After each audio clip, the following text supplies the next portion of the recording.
एक और बेकार एक्सरसाइज जम्मू कश्मीर की सरकार ने शुरू कर दी है। इस एक्सरसाइज को मैं बेकार इसलिए कह रहा हूं क्योंकि ये एक्सरसाइज जम्मू कश्मीर की सरकार पहले भी कर चुकी है।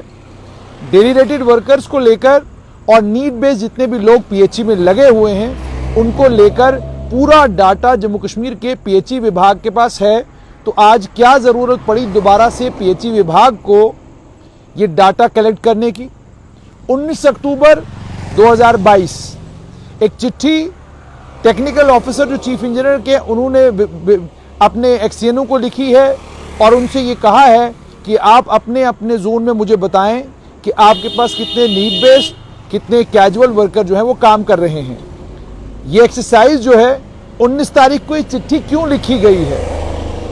इस चिट्ठी का मकसद क्या है? जैसे कि मैंने आपको पहले भी कहा था कि केंद्र सरकार गंभीरता के साथ इस बात पर सोच विचार कर रही है कि एक पैकेज देकर क्या तमाम नीड बेस्ड डेली वेजर और कैजुअल लेबरर्स जितने भी लगाए गए हैं अलग अलग विभागों में, क्या उनको हम रेगुलराइज कर सकते हैं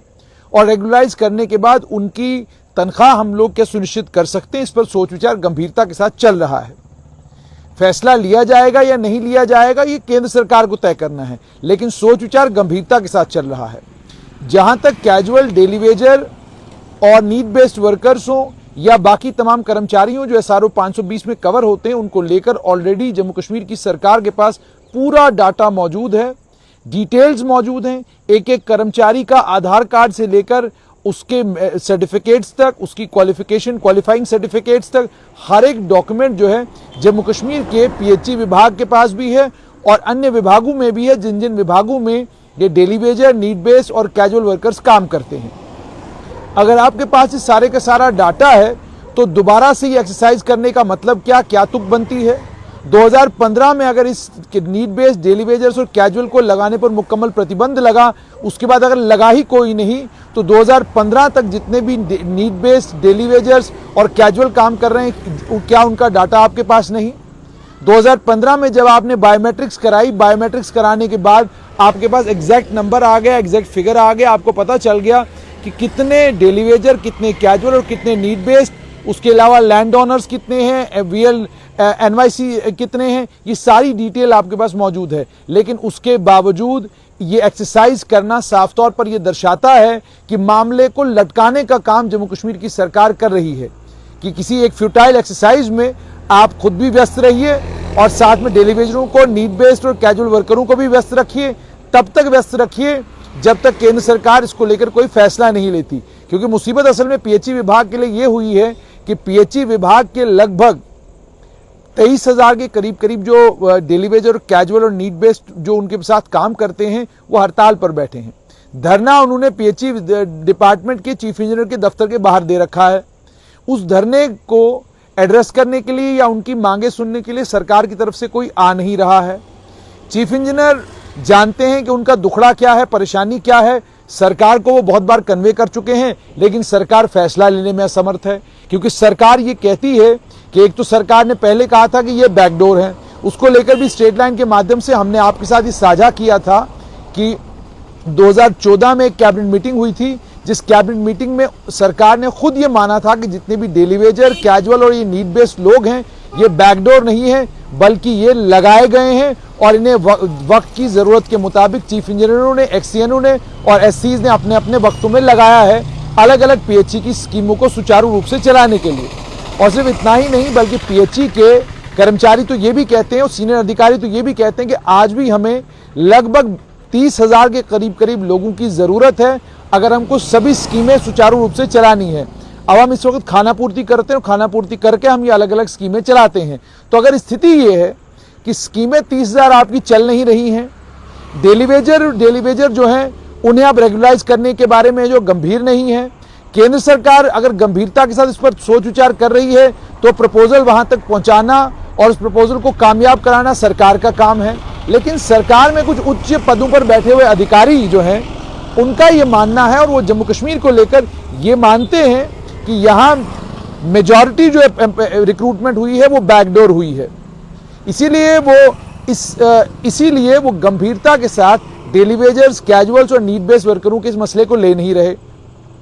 अगर वो गंभीरता के साथ इस मसले को लेते तो ये मसला अभी तक हल हो गया होता, ऐसा उन कर्मचारियों का कहना है जो कर्मचारी पीएचई विभाग में काम करते हैं और जिन्होंने ये सारा डाटा इकट्ठा करने में, ये रिकॉर्ड तैयार करने में जिनका अहम रोल रहा है। वो ये कहते हैं कि डाटा ऑलरेडी पीएचई विभाग के पास है, उन्हें मालूम है कि टोटल कर्मचारी कितने हैं, उन्हें मालूम है कि विभाग को कितने कर्मचारियों की और जरूरत है। सारी चीजों का संज्ञान उन्होंने लिया है और सारी चीजों की जानकारी उनके पास है। तो उसके बाद एक नई एक्सरसाइज करने का कोई औचित्य नहीं बनता। बेहतर यह था कि आप इन्हें रेगुलराइज करते, केंद्र सरकार के सामने प्रपोजल लेकर एक जाते, केंद्र सरकार को अपनी फाइनेंशियल जरूरतों की बात केंद्र सरकार से करते, केंद्र सरकार को बोलते कि आपको कितने पैसों की जरूरत है, जिस फंडिंग के बाद या जिस बजटरी प्रोविजनिंग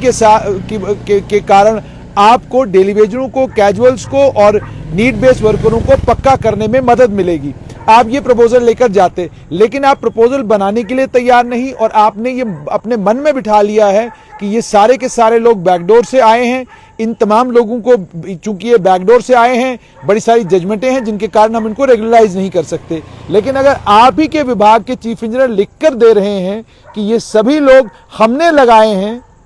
तो फिर ये बैकडोर कहां से हो गए? इन कर्मचारियों का ये कहना है कि हम बैकडोर तब होते जब सरकार ने एक्सरसाइज नहीं की होती। हम जिस भी माध्यम से आए, हम डिपार्टमेंट में आ चुके हैं, आने के बाद हम लोगों की 15-15, 20-20 साल की सर्विस हो चुकी है। इतने साल विभाग को अपनी सेवाएं देने के बाद विभाग की जिम्मेदारी ये बनती थी कि वो हमारे बारे में फैसला ले, लेकिन विभाग विलंब कर रहा है, लंबा समय लगा रहा है और विभाग अभी भी हमारी मांगों को लेकर गंभीर नहीं है। दूसरी मांग उनकी है कि 72 महीनों की उनकी तनख्वाह जो है, 72 महीनों की उनकी मजदूरी उनको दी जानी चाहिए। अन्य कई और मांगे हैं, लेकिन प्रमुख मांग उनकी है कि उनको रेगुलराइज किया जाना चाहिए।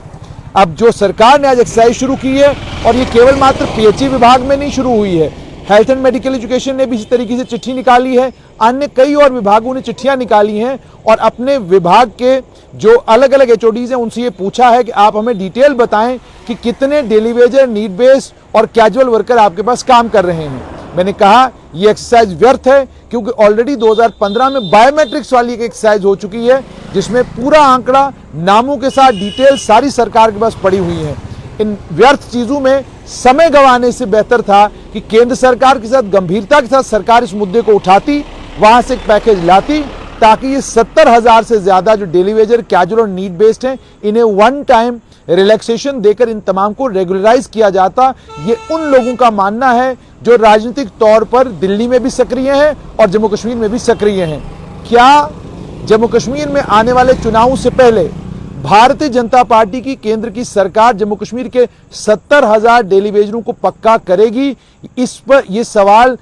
तमाम डेली वेजर, कैजुअल पूछ रहे हैं। वो साफ तौर पर ये कह रहे हैं कि अगर सरकार ने हमारे बारे में कुछ सोचा नहीं, तो सरकार को भी ये बात ध्यान में रखनी चाहिए कि 70 से जब आप मल्टीप्लाई करते हैं 10 को, तो लगभग 7 लाख परिवार हैं जो सीधा डेली वेजरों, कैजुअल और नीड बेस्ड कर्मचारियों के साथ, नीड बेस्ड वर्कर्स के साथ जुड़े हुए हैं। सरकार को इस बात का ख्याल रखना चाहिए कि अगर हमें नाराज किया तो 7 लाख वोटों से सरकार वंचित रह सकती है। अब ये दलील पीएचई के कर्मचारियों की है और ये सरकार की एक्सरसाइज है। जैसा मैंने कहा कि ये एक्सरसाइज फ्यूटाइल है, क्योंकि आप ऑलरेडी बायोमेट्रिक्स कर चुके हैं। अब देखना यह है कि सरकार ने जो नई एक्सरसाइज शुरू की है, इसके जरिए सरकार करती क्या है और कितना समय और केंद्र सरकार पीएचई के डेली वेजरों की और अन्य विभागों के डेली वेजरों को, नीड वर्कर्स को, कैजुअल्स को, एनवाईसीज को और अन्य जितने भी इस तरीके से लगाए गए कर्मचारी हैं, उनको रेगुलराइज करने में कितना और समय लगाती है।